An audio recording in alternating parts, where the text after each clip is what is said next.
Good day, everybody, once again, and welcome. My name is Rudy Page, and I'm really pleased under our community wellness dialogues, we're focusing on HTLV1, and this is about awareness, improving community understanding, and also the call to action. What is it? And we're going to hear what the call to action is from our guests over the next few minutes. So, good day all. I hope you're all well. Real well. I'm well. Hi there. Great. I'm going to start with Adine Adonis, clinical specialist. Adine, good to see you once again. And it's really good to have this dialogue. And just to what we're going to do today is just to give people that overview about the condition.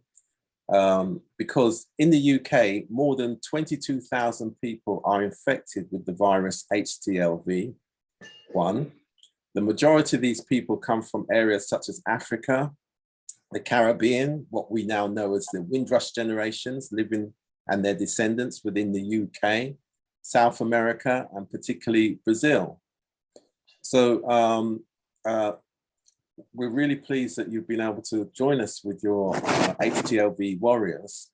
So could you just tell us a bit about yourself and the program that you're involved in, please? Good afternoon, everybody. As Rudy said, my name's Adine Adonis. I'm a physiotherapist in neurology by background, and I've worked at the National Centre for Human Retrovirology in London for more than 12 to 15 years. Looking after, managing, and helping people living with HTLV1.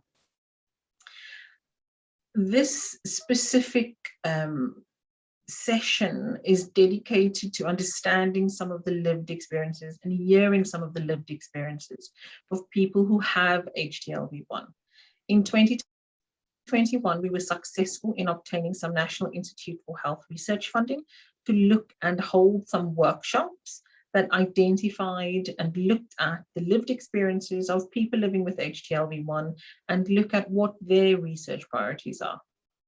What we all understand and all know now is that we've only scratched the surface. We've only done the tip of the iceberg.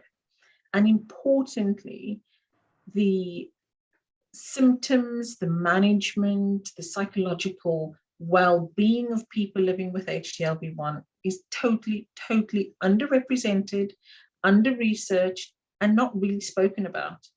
And people living with HTLV1 are tired of it, and they want to bring HTLV1 in terms of awareness, understanding, and the call to action to the foreground. So in these workshops, people living with HTLV1 told us that the simple is complex. It's not as simple as just being able to get up in the morning and get yourself dressed. You have to really think about, what am I doing today and how am I going to do it?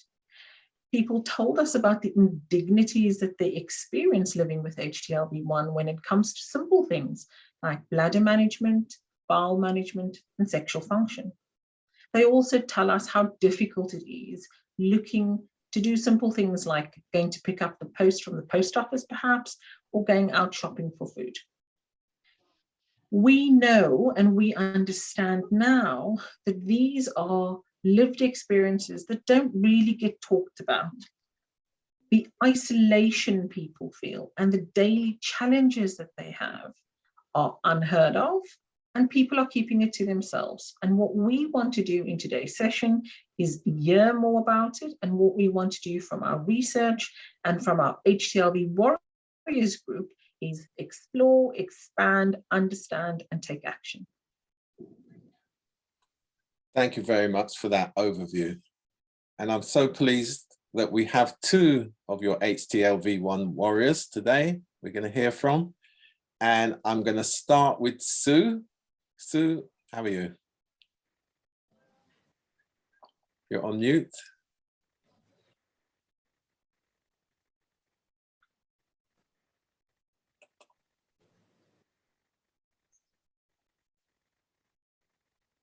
Let me come back. Hi, Sue, you're there, great. I'm there, Right, so Sue. Yes, sorry. What did it take for you to get diagnosed? Well, my experience, I didn't really have any symptoms of HTLV1, and I worked in an office teaching, and every now and again, the blood van came round to the office and we'd trot down, get our blood taken, trot back up and continue work. You know, just ordinary blood donating. And it was a little while later, it must have been at least 4 months, 5 months after that, I received a letter from Colindale, the main head office of the blood donation service, asking me to go there, as there was something that they picked up on my blood that they wanted to talk to me about.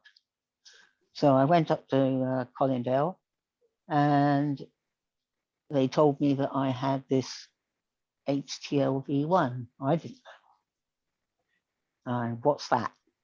I didn't know anything about it. And they sort of just gave me a sheet of paper and said that there was a department at St Mary's that was based at that time in a clinical trial centre that was starting up help for people with HTLV1, and whether or not I'd be interested in popping along there. And I said, sure, yeah, I'll pop along, because obviously I'd want to find out more about it. So that was about, must have been again about 3 or 4 months after the actual letter. So that was maybe 9 months after my blood test sample. And I went to St Mary's and I saw Dr. Graham Taylor at the time, he's now professor. And he told me that he was running a program, and basically he, although it was more prevalent at that time in the Asian community and the Caribbean area, that they didn't know how it would affect people, Caucasian people. So they would like me to be a sample, so that they could then take, if they wanted any particular thing for a clinical trial, I would be on tap to just come along and then do it. And so really, I didn't have any symptoms at all until a couple of years later, I started to lose my legs. I'd leave them behind. I was walking and my body would carry on and my legs were down there. So needless to say, I would fall over. Not that I'd had too many gins the night before. So, and then obviously the process started of further investigations. Okay, thanks for that. We'll come back to that in a bit more detail. Yeah. So, Alfie, the same question for you, really. What did it take for you to get diagnosed? Well, it's going over 20 years that I've been going to hospital with physical problems, my legs particularly, and my GP didn't know what it was, couldn't figure out what was happening, sent me to Crystal Palace physiotherapy department. They checked me over, flicked my toes, and it was sort of flicking back in a strange way. So I went to physiotherapy for a while and tried to figure out what's happening, trying to get my legs stronger because of the weaknesses in my legs. And they wrote a letter back to my GP saying I need to be investigated because there was something strange happening they discovered with my legs. My GP then wrote to King's College Hospital and made an appointment for me to attend. This was over 20 years ago. And I've been attending since then, seeing the neurologist. He tested me, so yes, there is a problem. put me on medication, saying this should help. It didn't help very much. This continued every 6 months, and they made an appointment to go back to the hospital for checks. Changed the medication because what they gave me before didn't help. New ones didn't help. This was also for other medical conditions. And as I say, over 20 years, they gave me all these medications. Nothing seemed to make any difference. Until I think it was about 4 or 5 years ago, my consultant said there has to be something wrong here, and he couldn't figure out what it was, because none of the symptoms was, he couldn't link it to MS or any of those any particular condition. Any particular condition. So I think he made an appointment for me again to say, come back, he's going to do some research, some further research, I would say. And when I went back to him, he said, he's going to give me another test, which he thinks he might be able to figure, he thinks he knows what it is now. So I gave him this test, and when he called him back, he said, he thinks HTLV1 associated myelopathy. So I said, I don't even know what that is. I've never heard of it. Yes, and so he said, would I be willing to go to St. Mary's Hospital because they're doing research into this condition? So I said, absolutely, but I need something done because my condition just getting worse and worse over the time. And not just my gait, the way I was walking, my weakness in my legs, and the other conditions as well. So we made an appointment, went to St. Mary's Hospital. They confirmed what it was. And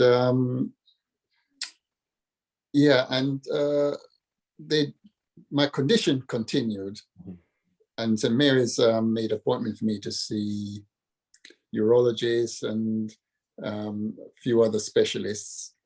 And but they couldn't really help. They gave me different tablets, different medication over the time, and it still is not working. So basically, I think, as Adim would probably tell you, there is no cure for this condition. It's a condition which will continually get worse. They can't probably help to slow it down, but it's nothing else can be done. And so, yes, I'm in this position now where I'm taking medication. It's not really helping me.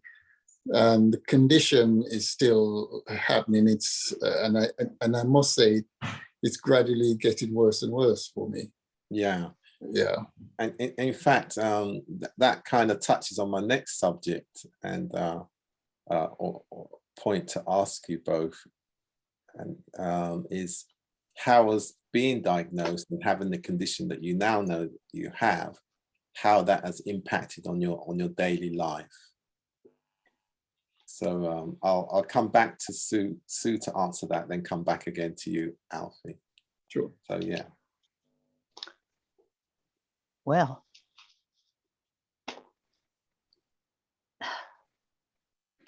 it has affected my life in that I had to change job because I couldn't remain where I was, not being able to use my legs properly. And then obviously I found another job that was closer to home, fortunately. And after what seems to be quite a struggle, really, looking back on it, I would start walking with sticks, but I couldn't not even go to work without planning the day of going to work, like getting everything ready the day before for the following day. and making sure that I had enough incontinence products with me, because I know for sure I would need them throughout the day at work. And then transporting everything there. So it's been, and that was just for work. The effect that it had on family was quite devastating, because it also limited how often I could go and visit, my family, because of access to their homes.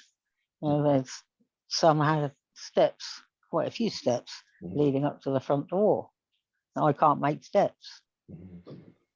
So I couldn't go and visit them at their home.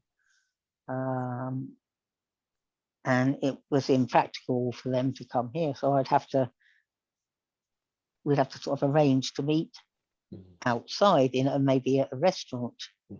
But then, restaurant, members of the public, people, making sure again I had everything with me just for that little time. And it has made a big impact on my sort of going out. It is limited. I have to, it's like a military operation if I'm going out. Okay, thanks for that. I mean, that's a real lived experience. Alfie, same to you. Yes. Well, when I got the diagnosis, I was quite happy, because I said, at least they know what they're dealing with now. And I said, yes, maybe if they know what they're dealing with, maybe it would help in giving me the right kind of treatment. But as I said, the treatment is virtually the same as I've always had, and near enough the same that they can give me, because they have got no other treatment for this. Yes, because as I said, they knew very little about this condition. So the treatment, they were just giving me medication to maybe suppress the condition. Yeah, so how did that kind of impact then? How has it impacted on your daily life? Well, basically, for going out, similar to the lady before me, and I've got to organize my life a little bit different. When I go out, I've got to prepare myself for where I'm going out, get everything I need together in a bag. And it can be quite daunting, because if I forget something, it's like one instance where I was on a bus and I didn't have the things I needed, and it was very embarrassing. I had to quickly get off the bus, basically. No one else knew why I needed to rush off the bus, but they saw me rushing off, and I think, what's going on? And it was only me knew with the condition I was in.